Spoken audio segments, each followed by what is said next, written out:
कुल देवी के आशीर्वाद क्यों जरूरी है, आइए जानते हैं इस महत्वपूर्ण विषय पे इस वीडियो के माध्यम से। नमस्कार, मैं हूं डॉक्टर श्रीपति त्रिपाठी। विषय बहुत महत्वपूर्ण है।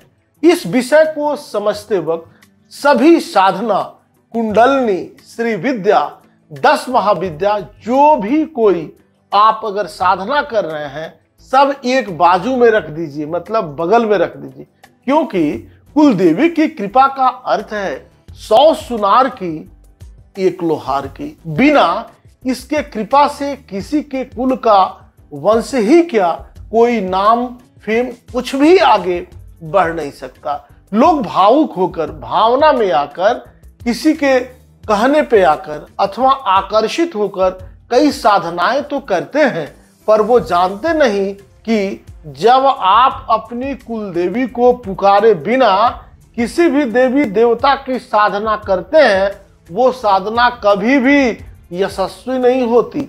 उल्टा कुल देवी का प्रकोप अथवा रुष्टता और ज्यादा बढ़ती है। साउथ में और महाराष्ट्र में आज भी कुछ परंपरा है कि घर के पूजा घर में कुल देवी के रूप में सुपारी अथवा प्रतिमा का पूजन करना। घर से बाहर लंबी यात्रा हो तो कुल देवी को पहले कहना, साल में 2 बार कुल देवी पर लघु रुद्र अथवा नवचंडी करना, यह सब आज भी वहां जारी है। हर घर की एक कुल देवी रहती हैं। आज भारत में 70% परिवार अपने कुल देवी को नहीं जानते। कुछ परिवार बहुत पीढ़ियों से कुल देवी का नाम तक नहीं जानते।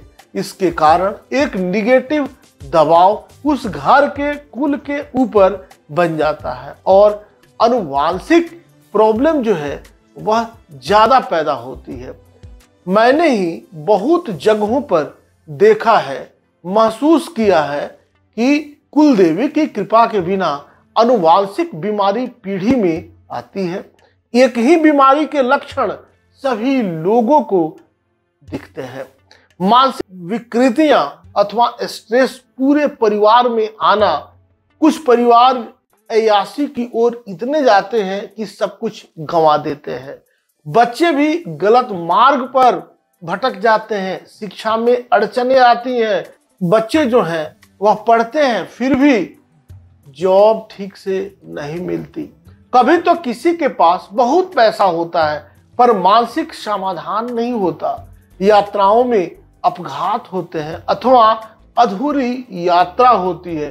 बिजनेस में भी कस्टमर पर प्रभाव नहीं बनता अथवा आवश्यक स्थिरता नहीं आती। विदेशों में बहुत भारतीय बचे हैं, उनके पास पैसा होकर भी एक असमाधानी वृत्ति अथवा कोई न कोई अड़चन आता है।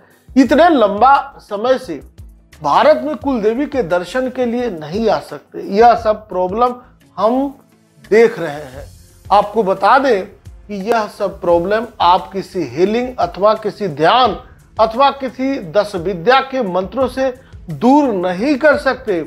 बल्कि आपको बता दें कि अगर और भी अंदर कहें तो कोई भी 10 महाविद्या की दीक्षा में सबसे पहले गुरु उस साधक की कुल देवी का जागरण करवाने की दीक्षा अथवा साधन पहले देता है। आजकल ये महाविद्याओं की साधनाओं में कोई करता नहीं, सभी सीधा मंत्र देते हैं। बाद में उसका फल यह मिलता है कि वो साधक ऐसे जगह पर फेंक दिया जाता है जहां से वो कभी उठ ही न पाए। आजकल बड़ी बड़ी शिविरों में हम यही माहौल देखते हैं। इसीलिए कोई भी महाविद्या के प्रति आकर्षित होने से पहले अपने कुल देवी को पुकारें। अगर आज नहीं तो कल की पीढ़ी के लिए बहुत दिक्कतें होंगी। कईयों को लगेगा कि वो श्रीनाथ जी जाते हैं, तिरुपति जाते हैं, 4 धाम जाते हैं, शिरडी जाते हैं, साल में 1-2 बार दर्शन के लिए, इससे कुल देवी प्रसन्न नहीं होती। बिल्कुल, वो शक्तियां भी आपको यही कहेंगी कि पहले अपने माँ बाप को याद करो फिर मेरे पास आओ। कुल देवी के रोष में कई संस्थान, राजवाड़े, महाराजे खत्म हुए, कई परिवार के वंश नष्ट हुए। इसलिए कुल देवी का पूजन पहले कीजिए। सदैव प्रसन्न रहिए, जो पर्याप्त है वही पर्याप्त है। अभी तक आपने इस चैनल को सब्सक्राइब नहीं किया है तो सब्सक्राइब करें, शेयर करें और ज्यादा से ज्यादा कमेंट्स करें। तब तक के लिए दीजिए इजाजत। नमस्कार, जय श्री कृष्णा, वंदे मातरम। प्रभातखबर.com, विश्वास वही, रफ्तार नहीं।